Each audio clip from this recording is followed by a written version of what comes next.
We are going to be talking about a fitting I did swing single plane from a golfer from Delaware, another new friend. We're going to talk about some golf balls that I just got done testing, and maybe a wedge or two, and then whatever else falls on our plate. Next on What's in My Drawers Golf Talk.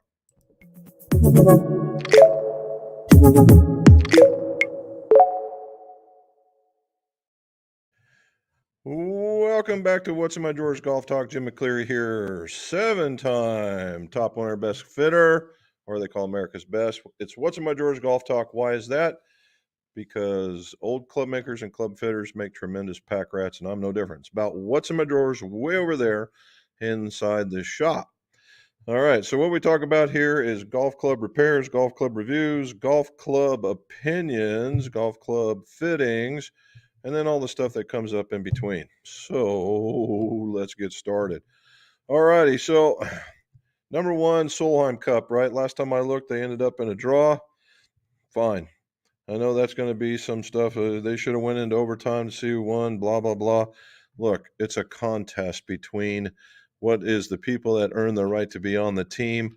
And if it's the best on both sides, the most logical conclusion, unless it's some sort of crazy, just absolute landslide amount of talent on one side or the other, I'm liking the draw. So good for them. Good for both teams. Congrats. So I think they both did good. I see U.S. absolutely decimated them on day one, which means I'm trying to figure out if it was a points thing or whatever that allowed them to come back. Anyway, there it is. Okay. If you would like, subscribe, hit that stuff across the bottom way. That way, most of this stuff gets out to the YouTube universe. Now, we've been putting out a lot of videos on club making basics, right? We talked about how to reseat them, taking them apart, removing broken shafts. And then another one, it's talking about installation of ferrules that don't necessarily fit very well, how to glue them together, and talking to that length right there. And the last one is finishing ferrules, talking about cutting the length, which we really didn't stay too long on that one, and installing grips. All right, that one went to Georgia, okay?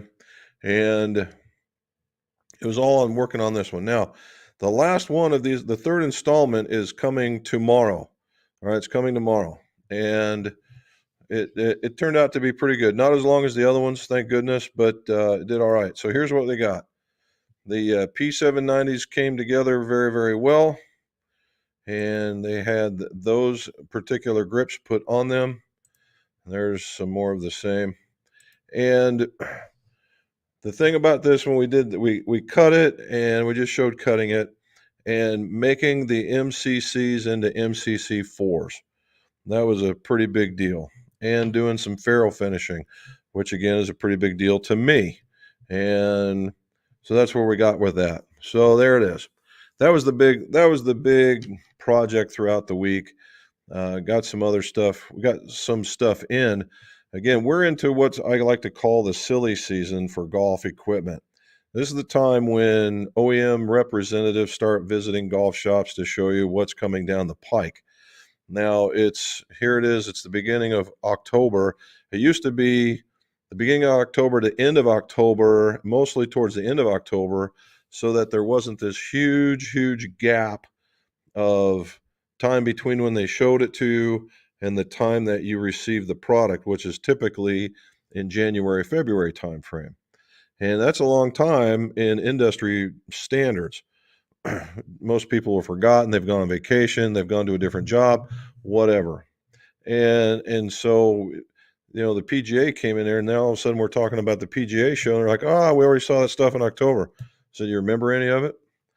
Well, no, there you go. So there's my reasoning for that. However, some of the companies, such as Mizuno, have released some equipment early. And what I mean by early is the wedges, the T24 wedge. Now, I know I've shown you this one before, but I'm doing a video on it. It'll be out next week. I did the testing this weekend, and in fact, I hit this very model.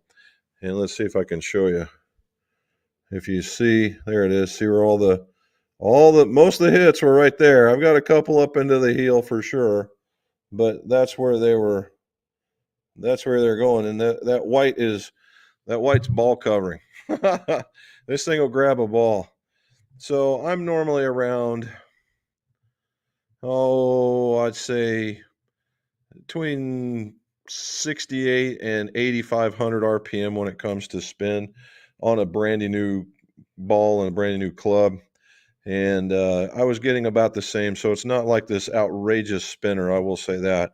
However, it did feel very, very good. And what I used was a Project X wedge shaft as the testing shaft. I had the BGT in it, and I actually took the BGT out into the course, and it did okay. It was I was getting a little bit. It was a little heavy at the bottom, and that's kind of what it's for. I wasn't ready for that, so I went back to a normal one to get a little different balance, and I came out here and I popped I bought a bunch, and what I found was I incorporated that. I just can't leave well enough alone, obviously. I was testing the Mizuno's got a new ball, and it's going to be the RB Tour Max. And now they've replaced the RB Tour, RB Tour X with a new model, and it's a much, much more upgraded improvement. Okay. The very first foray into this thing was horrible. The new one is a much, much improved ball. So if you happen to see it out there, I wouldn't be afraid to test it. Uh, I think it will stand up there in the midst of different balls. However, the Max golf ball is a little different. All right. Everybody's got their tour ball, right? We got all that. This one I would think, goes into the soft category, although they won't say it, I don't think. Got a little different construction. It's made for the slower swing speeds and to get up in the air. Now, I had an elderly lady golfer in here and who had just been recovering from some surgeries and things. So the swing speed was low, coming back up. And we got her fit for a driver, and we took it. We tested all the soft golf balls, and I put this in front of her, and it was 10 yards longer. I know that sounds like a advertisement, and I know that's a standard number, but literally gained 10 yards by using this ball. So it fit her. Well, that's what that means. It fit her. So, if for a slower swing speed, now I'm talking, 70s driver swing, right? 60s, 70s driver swing. This is a ball that will, well, by testing, will launch. Now, I hit this with my wedge in comparison to the RB Tour. I hit this thing into a really, really tight pattern, and I got right around 6,500, 6,700 RPM at the bottom end of my spin range. But I landed them in a very, very consistent pattern and literally in a spot that was very familiar to me. I half swings. I don't swing a sand wedge full. It's all half swings and quarter swings. And my half swing, normally I rely on this thing to go about 75 yards. And this thing was hitting 72, 74. So I was right there. I went to the RB Tour, did the same thing, and I was more closer to 80, 85. There's about a 10-yard difference for me, this one being shorter, in the ball. Now my swing speed's a little bit faster than that lady's, but so it got up in the air. The spin rates were within 11 RPM of each other. It was a little bit more. Well, once I adjusted it, it got up into the 7,000. So it spun a little bit more, got a little bit up in the air, but they were very, very similar in their flights. I like the RB Tour and the way it felt. This one had kind of a plasticky sound when you hit it, but it worked. So if it was going to give me the consistency I thought and my related distances, I wouldn't care what it sounded like. So there it is. Just a quick snapshot. You'll see it next week. Don't forget to watch the final installment of Club Building Basics tomorrow. All righty. So last kind of things. We'll get off topic here a couple of times. Well, no, let's get back on topic and then we'll go. Okay, so our friends from Delaware, and it is Kevin and Cheryl from Delaware. There they are. Good bunch of people right there. They do construction back home in Delaware, and we met Kevin while Bob and I and Peter, who normally gets on here, was we were golfing at Grand Dunes, and we got together and had a great time. And we got together. He actually was able to join us at Tidewater. Had a great time, and we started talking about, he started talking about how his irons do this, his irons do that. And I says, well, number one, it's because your clubs are too light and they're not upright enough. And he's like, oh, really? You do that? And I'm like, well, yeah, I kind of do that. He goes, oh, okay. Well, by the end of the round, he was going to come up here and visit. And I thought, well, okay, I hear that a lot when we do these things. And by Saturday, Cheryl was calling me in the car on their way back to Delaware, and we scheduled fitting, and voila, here they were. So there's the backstory. So what we really saw was Kevin has a one plane swing. All right, a one plane swing, and what that means is you're not going to see a lot of hinging. Right, when a golfer comes back, it's back here, straight through, and that's the end of it. Oh, sorry. And very much, it's a very much a semblance to like a natural golf swing. All right. There's not a lot of wrist movement, but there's a lot of up and down. And being he's an ex carpenter, or he is a carpenter by trade, that he's got a strong upper body. So he's using his strengths, and he has very, being a carpenter using a hammer, he has very strong wrists. And so he's holding on to it to make it go. Now, while he was hitting, we figured out that, straight up and down, swinging like like you're in a hula hoop doesn't work. He came from the inside a little bit, and he did have an inside out swing plane. And when he did that, he absolutely mashed the golf ball. And so we kind of convinced each other that was the best way to go, and got going there. So when it was all said and done, because you see, he was a little shorter than me. I'm 6 foot. And so we went with something that was a half of an inch short. I tried an inch short, and he was very, very consistent with it. I almost went with that, but the distances were just too far away. And then we ended up going not 2 up, but 3 up. Now that's at the end of my range of wanting to bend things, just because. But anyway, we got him out there and we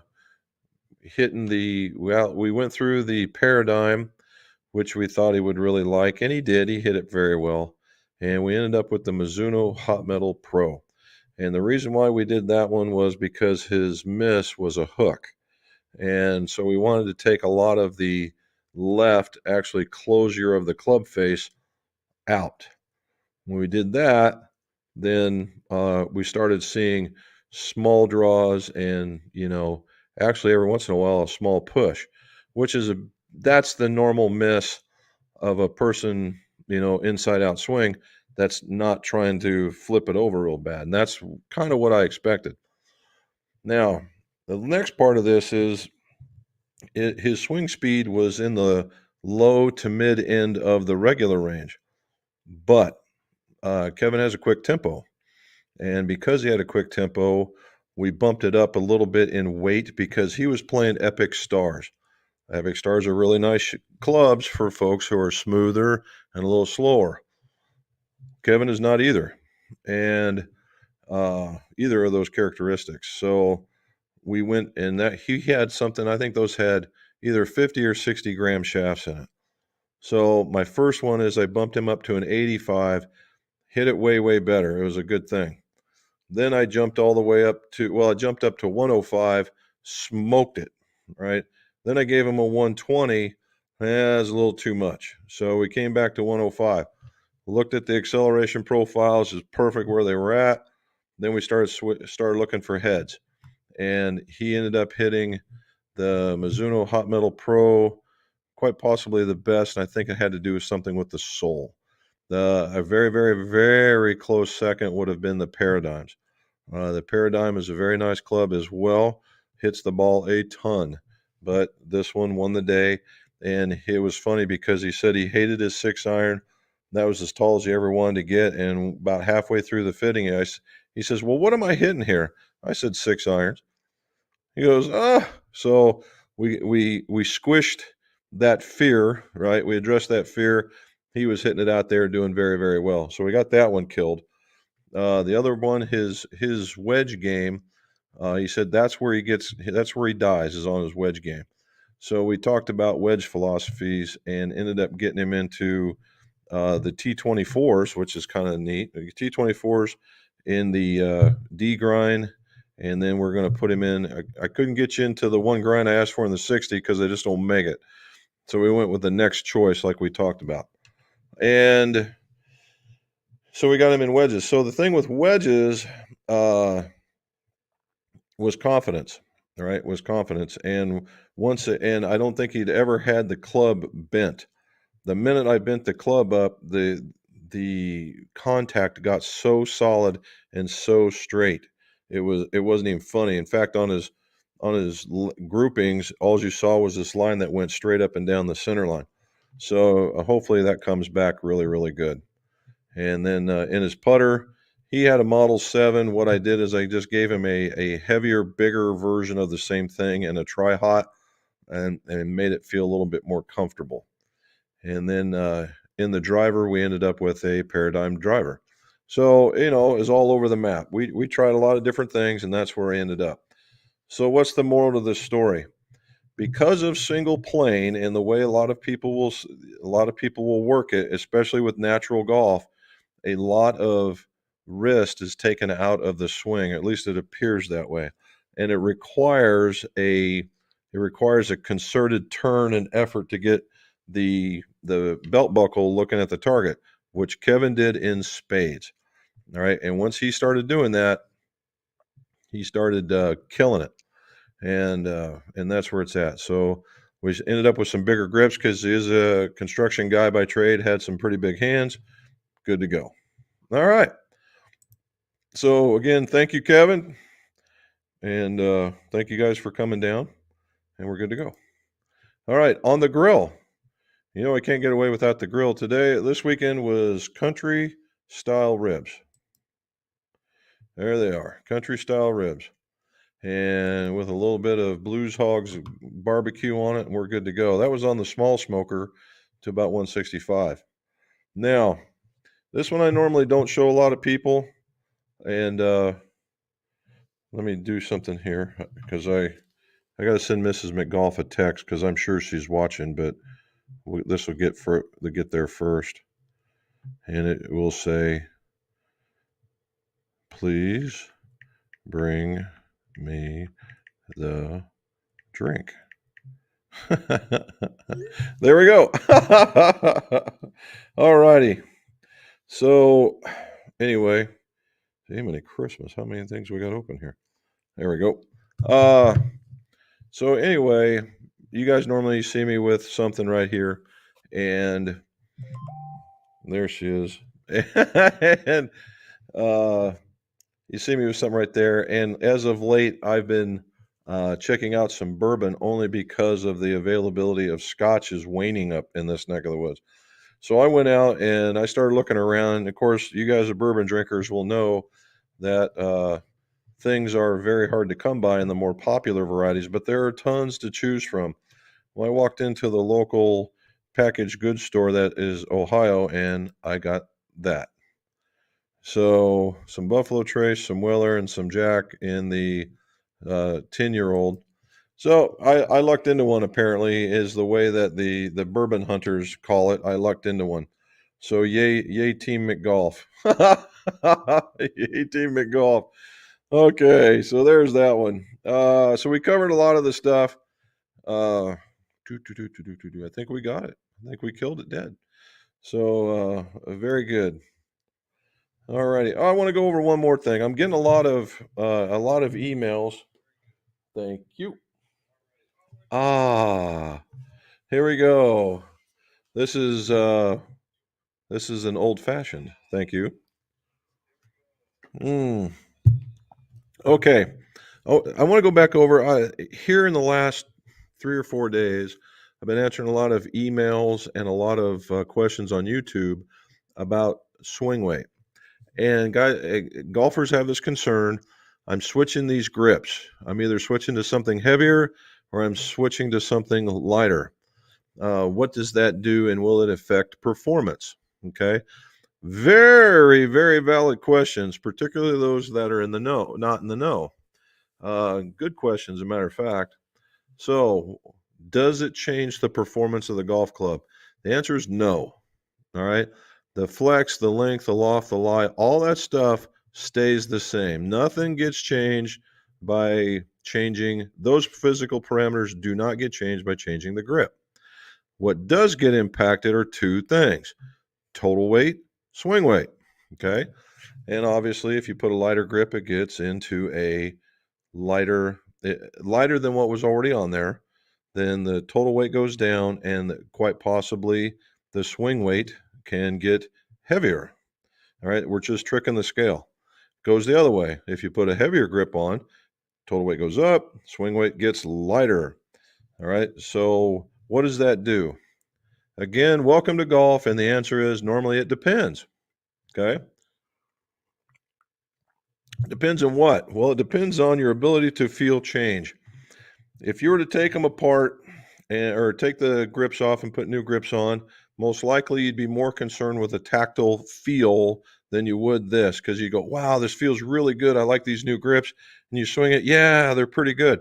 Because the average golfer cannot sense a swing weight change that's about 3 swing weight changes or less. All right, on the average. Now, unless you go to some grossly heavy grip or grossly light grip, you're not going to change it in that. You're going to be within that parameter of 3 or less. Okay. So functionally, no. Will it do by the number? Yes. But will you feel it? Chances are on my side, and the answer is probably not. Okay. And so that's where we want to go with that. So I wanted to answer that, put that out there in case this gets replayed again, because it's a valid question. And in some cases, there are people out there that do have that sensitivity to the changes in weight. But for the most of us, like me, I'm a ham fisted. I wouldn't know it. But there it is. There's the answer. All right. One last thing before we get to the questions. And I wanted to do this. This is from I know you can't see it all right there. This is an email from Bob. We won't use his last name. We fit him, and he's in West Virginia. And here we go. I quote: "Just wanted to let you know this is a note long overdue that my visit to you this spring has lowered my handicap to a 4.9, lowest in many years. The Makefield putter is maybe the biggest difference as it suits my eye, is heavy, and great on fast greens." Now, where he's at is if I'm right, he's at Glade Springs. And Glade Springs in the Cobb course has this terrifically difficult greens. The other one, and there's another one that has some pretty fast stuff too. All right. On fast greens with less margin for user error, and Jim's recommendations of standard grip versus the jumbo I was using before. Love the irons, love the woods. Thanks. We'll send you some residents your way. So there you go. Hey, happy camper. That's what we like them to be, right? Everybody likes a happy camper. All righty. So there we are. It's always easier to pat yourself on the back. I know. All right, here we go. Jim Anderson. Welcome, Jim. Thank you for staying up late. Good evening from the 5 Scotland. Excellent video. Very informative about building sets of irons. I also played local community last week. Glen Roth's. Games coming and back and loving the new shafts. Nice. Very well done, sir. I saw where you're at the last night of the tattoo occurred. I love that thing. That tattoo there in Edinburgh is awesome. I don't know what other way to say it. So I'm here to tell you guys, if you ever get a chance to go to Scotland, and not just to go see the cradle of golf for sure, but if you actually want to make a trip of it, you want to make it to Edinburgh during the time frame of that tattoo, and I believe that's all in September. Jim, you can correct me if I'm wrong. And they do it quite frequently. It's almost every day or something like that. They do a lot of performances, and they do. Anyway, the performances are awesome. They use a lot of lasers. The instrument. August, not September. Sorry. And anyway, the performances are awesome. The people are quite talented. They get them from local areas, from places that were within the reach of the crown, the whole 9 yards. It's very, very nice. The people there, when we were there, were outstanding. I recommend it highly, and it just you just will not be disappointed. I'd guarantee that. All righty, Charlie, how are you, sir? Michael Moody, hello from Montreal, Canada. Thank you, sir. Well, Montreal, very cool. Thank you. Just got back from 18, shot a 38 on the front. Nice. And the chain fell off of the 46. Dude, I was there last week. I was there last week. Bob is my witness. Shot a monsterly good score on the front, not so much on the back. I hear you. At least you know it can be done. Charlie says, all in all, a decent round. There you go. It's still not bad. I mean, what was that? 82? That's still well done. All right. Nick Sonato. Hello there, sir. Hello, Jim and Robin. Hello. Glad to see you can join us, buddy. Terry Lockwood says hello. No problem. Travis K. watching in rainy Jersey. What's the worst weather you've ever played in? Well, let's see. Two conditions. One, I played in South Carolina, and it was at, I always get the place wrong. I played with a bunch of guys from work, and Santee Cooper. All right, Santee, South Carolina. And we got there, and it was supposed to warm up, and this storm came through and kept everything in. And we played, it was 34 degrees. And 34 degrees in South Carolina is way different than 34 degrees up here. It was brutal. And it was so cold that the grass hadn't come in and where they played, and they painted the greens green. And so I was wearing, they made fun of me, but you know what? I was warm. I had a hat like this on, and then I pulled over a sock hat or a toboggan, depending on where you're from, to cover my ears. And they gave me all kinds of grief for that until we made the turn, and they all ran in there and got them ones to do the very same thing. Had 5 layers of stuff on, would strip off 3, take a shot, put the other layers back on, and off we would go. Needless to say, that was not very conducive to good golf. The other one, and I won't say it was bad, but it's not great golf weather. We were in Ireland, and as traditionally it happens in Ireland, it rained, and we were playing Dromorlin, and Mrs. McGolf was walking with me that day, and I'm decked out in my rain gear, and she doesn't have a thing. And I was like, well, that's not going to work out real well. So I gave her my jacket, and I kept the pants because the pants wouldn't fit her anyway. So I gave her the jacket, and off we went. And it started raining, and it's one of those. It was a guy thing, I guess, but we were following a grandma and a little kid, and they were out there having the time of their lives. And this rain started coming down, and they didn't leave the course. I said, there is no way I'm going to leave the course while there's a grandma and a little kid out there playing. And we played all 18. And by the time it started out in a sprinkle, came down like it was pouring water out of a boot, I was putting and rooster tails were coming up. And it was crazy, the stuff that was going on. Came back around in the last 4 or 5 holes, the storm had pushed off and the sun had actually come out. And so we went into the clubhouse, and I, wrung out my clothes and tried to put them in front of the hand dryer. And we went out and had some seafood chowder. Man, that was good. And met a group of people that were all bartenders from Dublin, and they were getting ready to go out. And as we were getting in the bus on the way out, it started coming down. And here's this guy, and he's got his push cart and his trolley, and he had his big wide safari hat with rain coming down like this. and it looked like he was wearing the Galway Bay stuff because it was running off of him extraordinarily well. So there's my two. There you go. Like so, Jersey here too is awful. Oh, Manuel. Oh, pardon me, Manuel, and the rest of us McGearheads. McGearheads. There you go.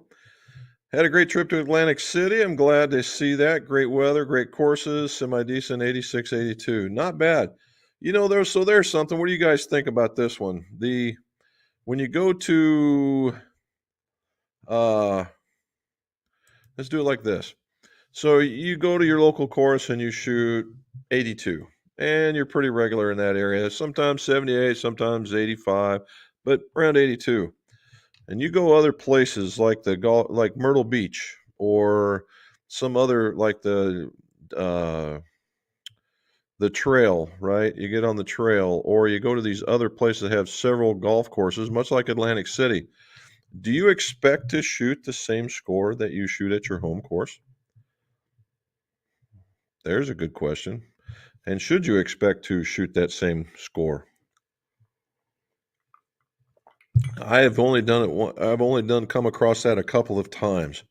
But let me know what you think.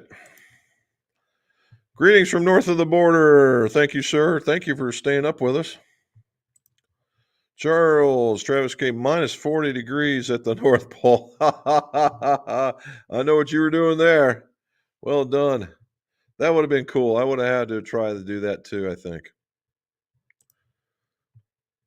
David DeFeo, how are you, sir? I still like that Corvette in the picture. Manuel, gluing in the fake bore through worked well. Thanks for the advice. Not a problem, sir. Then Saturday, a real bore through came in for a new shaft. Got to find those tiny ferrules. Tiny ferrules. Tiny ferrules. Are you talking about the tip pins that go on the bottom, or are you talking about the actual ferrules? I don't know if they'd be any smaller. Anyway, I've done those are fun if they're on the irons. If they're on if it's on a driver, that's a little more difficult because it's more of a cosmetic thing than anything else. But I got some on there. If you want to look on the library, I've done both. All righty. My dog Rex, thumbs up. I appreciate that. Everybody watching, thumb it up. Tell your friends. Let's get some people on here. That'd be a lot of fun. Charlie's talking another time playing golf in Thailand. Well, there's a good one.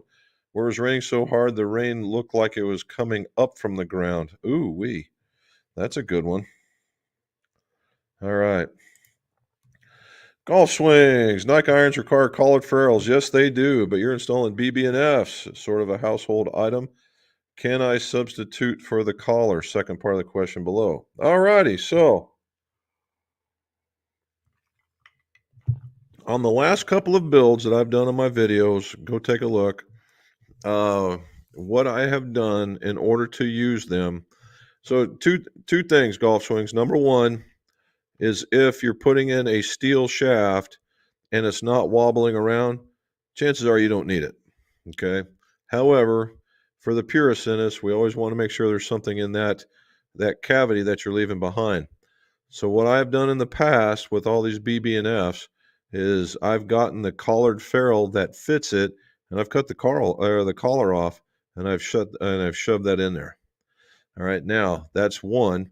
Number two, if you're using a graphite shaft or if this is one of those types of installs where it goes in there, it's nice and tight at the bottom and real wobbly at the top, that's called needing a centering ferrule.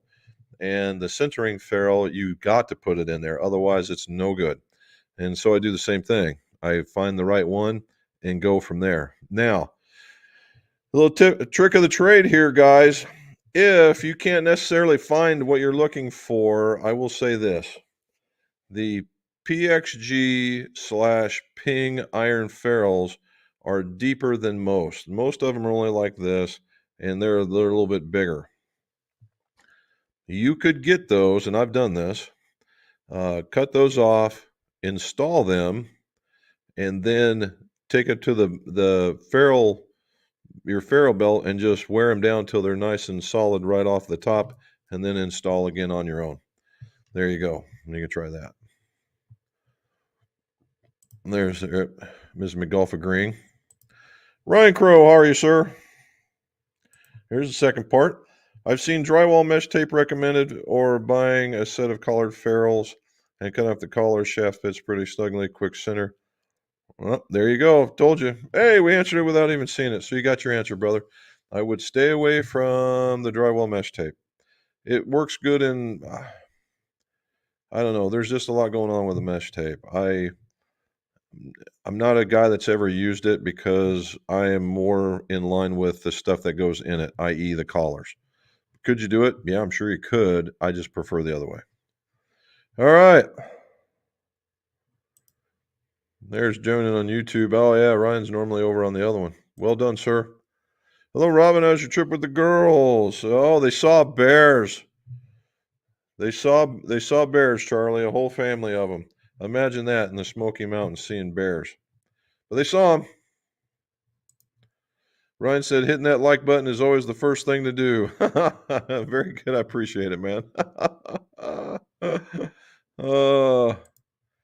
It was good weather for him. It was perfect mountain weather. It was cool in the afternoon, and we'll say just warmer.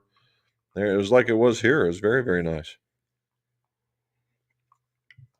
Okay. John Cherry's on board with us. How you doing, sir? Thank you for being here.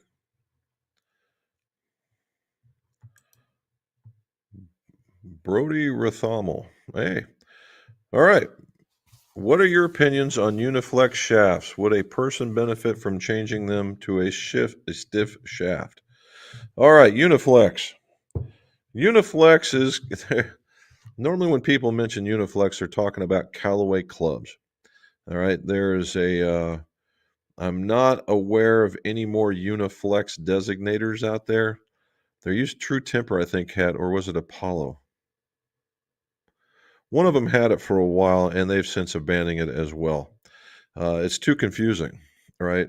But the Uniflex normally is something between something that's in the middle of the regular range to the upper part of the regular range, depending on the amount of stock, all right? They are also known for not being a very expensive golf shaft.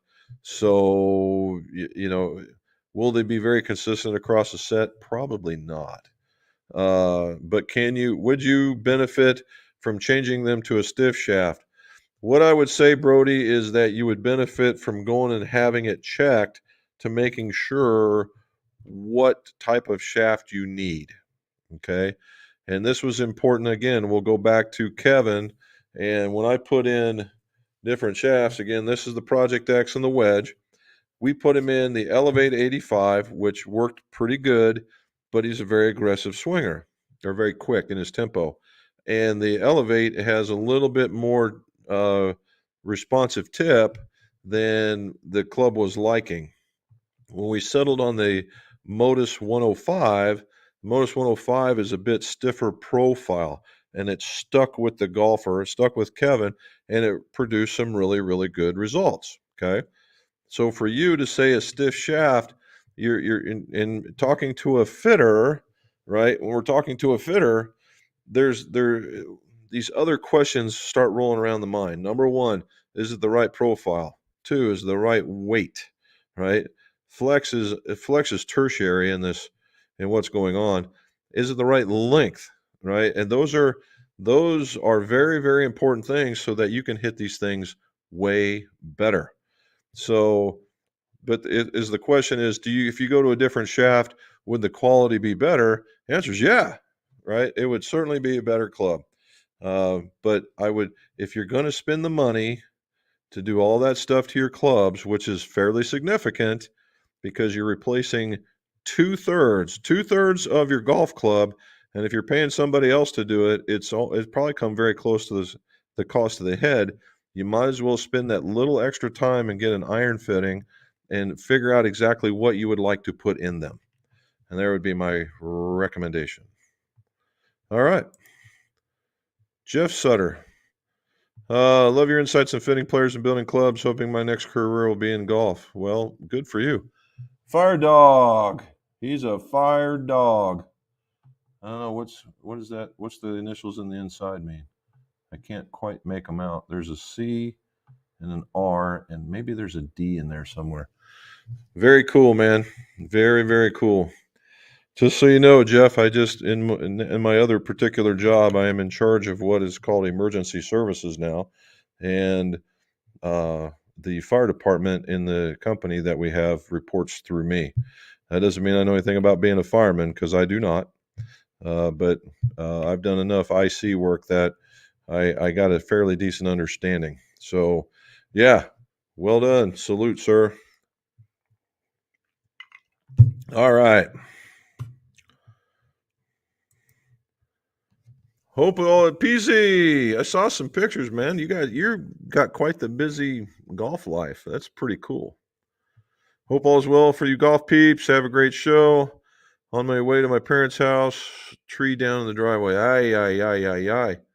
Are you taking your Bobcat with you? That seemed to be one of the ways to get rid of it. But be careful, man. Be careful. Make sure you got the right apparel on there so that thing doesn't come flying out at you. All right. Danny Johnson, what do you say, sir? John McClellan. All right. Turn into heat. Oh, heat. Hear Jim talk about golf equipment, and now I'm hungry and thirsty. Very good. Well, we try, man. We try. All right. Dimbunga, what do you say? Jim and Rob, fellow McGolfers, hope everyone is well. A little crazy here as we grind through tax returns extension filing season. You know what? I never really considered that. I've never had to do that. Or Mrs. McGolf, being the person who takes that challenge on every year and does a great job.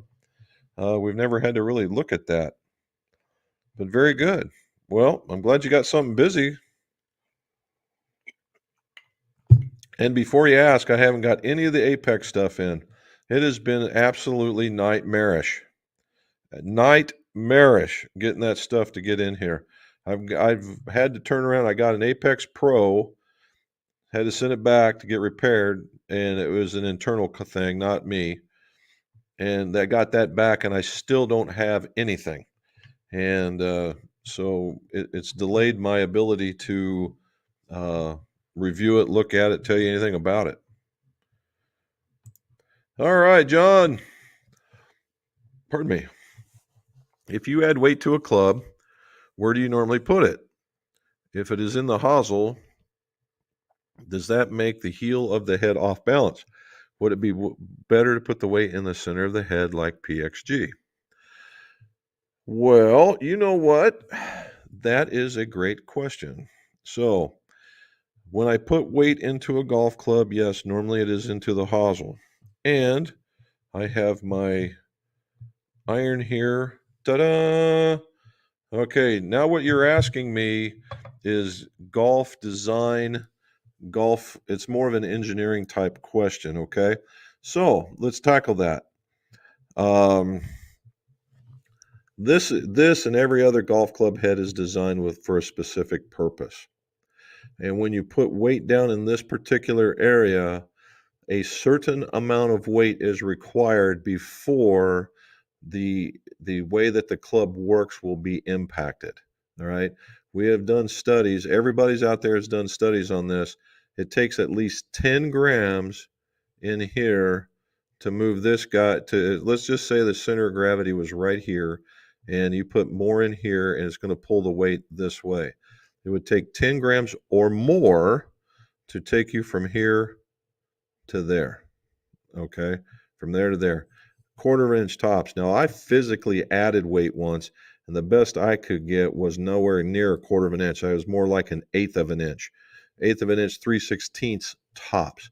Now, as the club is lighter, that change will be, your distance will be bigger, because as the club gets heavier, it will be less. Okay. So there's the specific of it. If you're only going to put in 4 grams, 2 grams, that kind of stuff, is it going to change the way the physics of that particular golf club where you hit it in the center and that kind of thing? The answer is no. Now, as from a fitting perspective or from a golfer perspective, if you put more, for instance, and it's easier to use it on, let's just use this guy, okay? If you were to take weight and put it in here, right, or put it somewhere in this neck of the woods, right, you put it in here, what that does is it gives the dynamics of the swing. It makes the club want to do that. It makes it want to close a little bit more. Now, how much does that take? That's up to you as the golfer. Now, is 2 to 4 grams in there, is that going to be a massive driver to make that happen? No. It would be nothing more than a catalyst. You'd have to get back up into that 8, 10, 12 gram range again for it to want to do that. Case in point, the movable weights, the slider weights that we've got, particularly in the Paradigm, are is very near 20 grams. All right, and a little bit of movement makes that happen, and that's moving 20 grams. All right, and that's so that it is readily apparent because, again, we're very ham-fisted on these things, and the dynamics is to when to do that, or if you go to the open, to prevent you from doing that. Okay, so that's where that's at. So if you're only adding a little bit of weight, don't sweat it. If you're adding a lot of weight, then yeah, I'd be concerned. All right, now if you're going to be adding a lot of weight, and just like you said, you're right, I would want to put it right here. If I had to put a whole bunch of weight, I would put it against this flange and cover up the running bird and then bend it over so it looked really nice. And I would put it right there. And if I wanted to control it a little bit more, maybe even take down some ball flight, I would put it right here. I would put it against there. So that should help. All right. Hopefully I got you, man. John Lamb for the club fix. Thanks for putting it on. Our pleasure, man. I must say it is something. I look forward to this and enjoy it immensely. Well, thank you, sir. We appreciate that. Actually, we have a lot of fun doing this. All right.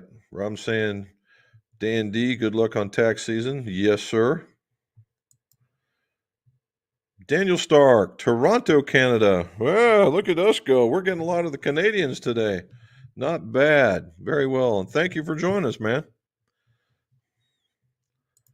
Buffalo Trace is his favorite. I haven't opened it. I've never had a drink of that other than what comes in this pre-made old-fashioned mix. If that's any indication of what's going on, this is going to be some really good stuff. I opened up the Weller's Green label last night, and it's the rye. And I have to say, my initial drink into it was a little bit hot, I guess is the way to say it, or stingy. After letting the ice cube set in it for 2 or 3 minutes and swirling around, smooth, very smooth. So I also ran into what I didn't show you was some Wild Turkey Rare and the 100 proof stuff. So that's impressive. So, all right. Jim Anderson's going to talk to us about Edinburgh because I knew that was coming. Tattoos on the 4th through 26th of August. There you go. Mrs. McGolf corrected me. We usually get a highlight show on BBC Scotland later in the year. An excellent show. Yes. And Jim played bagpipes in secondary school. And competition. Look at that. There you go. It's amazing what, these guys are out there playing the bagpipes, and they walk out onto this field, and there's probably each one row or 2 rows of people represented a different company or from a different place. You can tell by the uniforms. And they all started playing, and it just sounded like one really loud bagpipe. And it was just very, very, very cool. And the drum corps that was in the back is nothing to be sloughed off on either. They did very, very well. Now the one drum corps I really, really wanted to go see was Top Secret, and they're out of the Netherlands. Those guys are something else. But there were no slouches in the show that we went to. All right, Steven, what do you say? Murfreesboro, Tennessee. All right. To answer your question, yes, I expect to shoot close to what I do here in Tennessee. When I went to the World Am several days, I did close to what I normally do. Well, there you go. Nice. I wish I could figure out how to bottle that stuff up, Stephen, because I still haven't figured it out. I did figure out one thing that and we were playing in Myrtle Beach. It was like 105 in the heat index, and it was horrible, and it was wearing me out. And I was swinging like a Tyrannosaurus Rex. Everything was like right here instead of where it needed to be. And as soon as I got home and it got into the 70s and I got to extend it, all of a sudden golf started being golf again. So I just got to remember when I get down there is not to worry so much about who I'm playing with, because we played with different people like Kevin, like like Peter, and had a great time doing it. And why can't we just have that kind of attitude all the way? All right. CJ, why do manufacturers make irons with with the collars? Well, there you know what? That's a heck of a good question too, CJ. The in some cases here as of late, and I address it in this next one coming in. The next one coming in. Oh, Robin's sending me something here. What is that? I tell you that, but you don't listen. Whatever that means. Okay, I'm putting it on silent mode. Anyway, the only thing I can come up with, CJ, is here, like I was saying on this last installment that's coming out tomorrow, is that it's a different way of getting to the same spot for a feel, for a design, the way they want the club to work, something along that lines.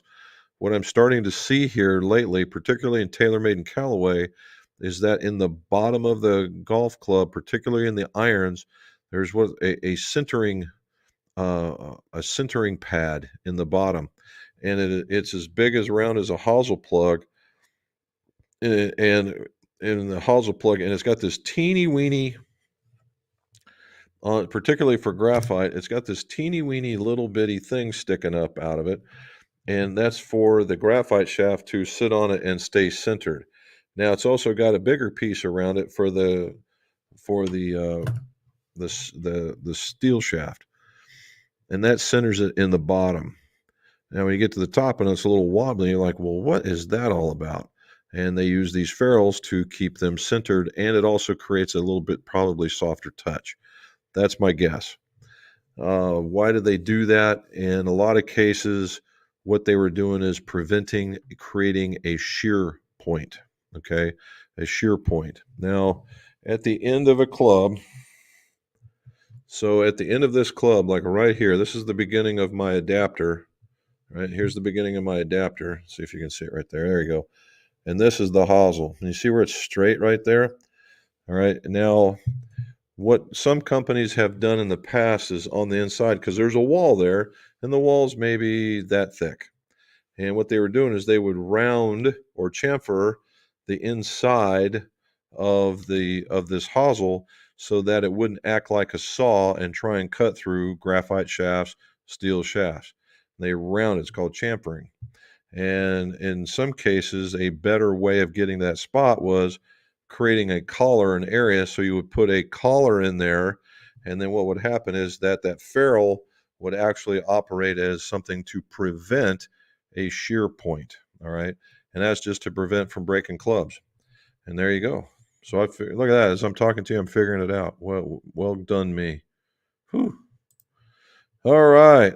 John Kelly's giving us the golfers icons. John Lamb, shoot the same scores while taking a golf vacation. I always found that if I got a course yardage book, the whole shape to avoid, gave me a chance for better scores. Well, there you go. Maybe I'll try that next time. Robin saying hello to Stephen, CJ, John, the other John. Victor Perez Jr. Hello, sir. How are you? Glad you're joining us. All right. Have you ever tried or seen any Scott golf iron wedges? You are the second person to mention that.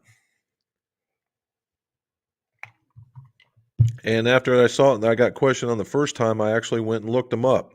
And the answer is still no. I have not done that, but they're clean. I will say the designs are very clean. Of course, me being a lefty, I don't, and him being a small manufacturer of that stuff, I didn't know. I think he had one thing that was left-handed, so I wouldn't be able to give you a good read on it to begin with. But yeah, I did see him. All right, Ryan Crow. I find that I play better the first time I play a new course because I play smart. After that, I get comfortable, I get greedy. Well, there you go, man. That's another way of looking at it. You guys are giving me some good philosophical things to think about. That's a good one. She's saying hello, Vicar. Hello, Ricky. All right. You know more about or fighting fires than you let on, Jim. All that training, fighting them on the boats. not one to forget. Well, that's true. Uh, that you say that I was on the boat, the Whale, when they first instituted the you would put these helmets on where you could see it was a thermal camera, and this camera was heavy, so you're already wearing the candle, and then you got this thing and it's dragging on. You were naturally bending forward, and we tried that out. That was we got introduced to that. All righty. Explore Philippines. Okay. Hi from Maine. Thanks for your videos. Well, from Maine. Well done, sir. Thank you for joining us. Yeah, there he is again. No kidding. Victor Perez. What Acro iron shafts are mid ball flight? I play the Srixon ZX7. That is a good golf club. Well, right now you're talking about mid. I would say that you could take the I series of a particular kind because they come with a long tip section, and you could make that happen. But if you didn't want to work that hard at it, then I would go with the constant weight series of that same category. They have I series constant weight, and now they have the TZs. The TZs could probably be classified as a low mid, right? I have them in my irons, and I don't. I hit a higher ball, and when I put these in here, it came down a little bit, not gross, but a little bit. But I think that the constant weights would probably do it just for a straight in, no mess, no fuss, no mess. All right. CJ, hello from Alberta. Wow, we really are killing it up there today. Nicely done. Thank you. Yep, and Sunny V is in there, never to be outdone. Well, righty. Been a few weeks, just got back from golfing on the East Coast with the final week in PEI. Nicely done. All right. Good job, man. How'd you shoot? All right. Rye is supposed to be good in an old fashioned. Well, I've got all the stuff to make it. We just might have to figure that out. I'm talking to them. Did you ever play Subic Bay? I did not. I really wasn't much of a golfer when I was in the Navy. I played a couple times towards the end of my stint. We were in Washington State, and I actually lived across the street from one. I played twice, and outside of that, no. We were our boat was actually big with softball, and there was we had sponsored a team, or we were a team, and we were on the West Coast, and we actually won the West Coast, and we were on our way to Hawaii to go play in what I guess we were going to play the East Coasters and whoever else was showing up, and we were not allowed to go because it would have taken too many people away from the command, and they weren't thinking that we could do that because we were getting ready to get underway. But it was a lot of fun. We were big with softball, not so much golf. But Subic Bay, oh man, you talk about bringing your sand wedge. All right, CJ, I think that the collar gives the shaft a bit of a cushion against the head during a strike. I think that was the old engineering thought. There you go, John. Yep, just preventing shear points is pretty much the big one, and just like he's talking about. Charlie. Now, Charlie, without reading this, I would imagine that he has. Let's see. I did. Oh, believe the name of the golf course was by Nicotan, if I spelled it correctly. Look at you go, Charlie. I knew you'd be involved with that stuff. Nicely done. Dennis Hood. Wow. For example, hello, Jim Rob. For an expensive driver that has been damaged by a grip clamp, ooh, is it feasible to repair a smaller inside or longer of the fix the damage area? Yahoo, dude. If the shaft is damaged, it's damaged. There's no amount of support because what you're going to do is you're going to change the profile or the properties of the shaft. If it's cracked, it's cracked. It's time for it to go. Fortunately, that's just the long and the short of it. Now, what you have to be very, very careful. You know, this happens a lot with thin-walled golf shafts, and thin-walled golf shafts are typically the super light models. And when you go to clamp on them, it kink and it just breaks them. It turns them into an egg. There are other ones out there that are thicker, and you hear that crack and you see that line, and it could just very well be the paint. All right. KBS had that for a long, long time, that it would crack and it would you could scrape it and it would just be the paint. However, no golfer likes a cracked looking golf shaft, and we exchanged quite a few of those. So you might want to check that. All righty. David Arndt. Building a set of multi irons. Nice. DGS 300s. Nice. Shafts pured. Swing weight is coming in a little high at D3, D4. How do I get it down to D2? Well, in all reality, knowing Maltby the way that he would weight up things, or actually the way Pete Callaway would design it, because he's their guy, that you probably have a 5-iron that weighs somewhere around 256, 257, and D3, D4 is the standard swing weight. Now, without sounding like a ginormous turd on legs, the easiest way to get it down to D2, D3, or from D3, D4, and you're talking about one swing weight, one of two things you can do. Well, there's several, but these are the easier ones. You find your grip that is about 4 to 6 grams heavier than what you're getting ready to go use. That's the easy way. The other way is, and it'd be highly undetectable, is to take yourself that same amount of weight in a lead tape and just put it right underneath where your fingers would be.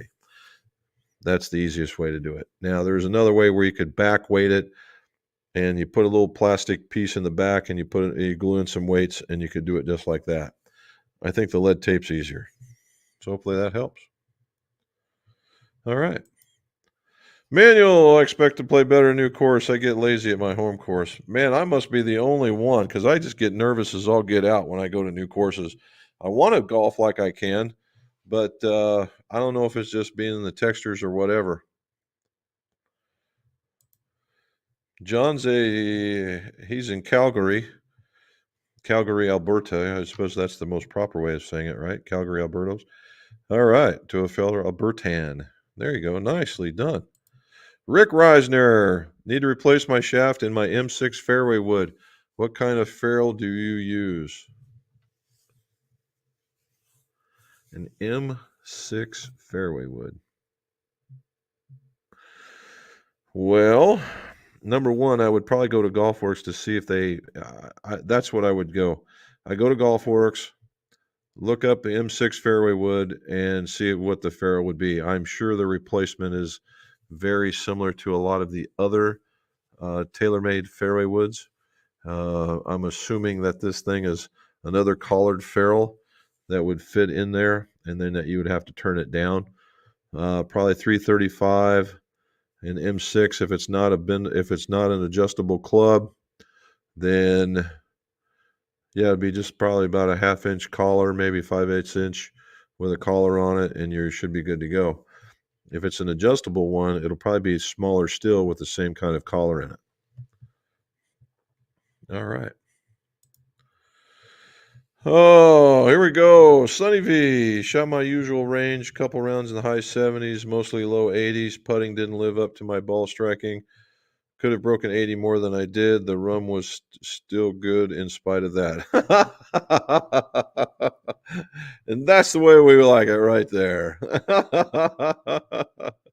Good job. Oh, I tell you what, that's what I would love to have done, but it was so hot. I bet I drank a gallon of Gatorade just to keep all the electrolytes going. Ron Griffin. What do you say, Ron? Want to schedule an iron fitting? Should I schedule now or wait for all the 24 for 24 to be available? If you're looking for a lot of see what's changed, I'd wait until the beginning of the year. Say end of January, beginning of February timeframe. That's where I would go with it. All right. Rick Reisner, thank you. You are more than welcome, sir. Look at that. We made it to the bottom at 6:35, and Mrs. McGolf is probably coming around the corner to give me the "it's time to stop" signal. Very good. We're going through it. So we had the Canada extension today. That was very cool. Jim put us in line with when the tattoo comes in. That's very nice. And again, I recommend that completely. I would do that in a heartbeat again if I could. Uh, and I think we might in the future. You never know. Huh? You never know. And so again, tomorrow 7 o'clock, the new video, the last installment of the club building basics is coming out. It's actually kind of nice. It's very, very quick to the point. And after that, there will be another one. I don't know if I release on the weekend or next Tuesday. I'll be talking about testing these guys. So not too bad. As things go along, this Friday I have a meeting with Wilson, so we'll see what's new coming from them. We'll be able to talk about that on Monday. And as always, guys, thank you so very much from around the world, all over the U.S. That's very, very cool, I have to admit. And thank you for the questions. It always helps us with, keeps the mind right and being able to come up with some content maybe into the future. As always, everybody, thank you very much, and let's see your scores go low.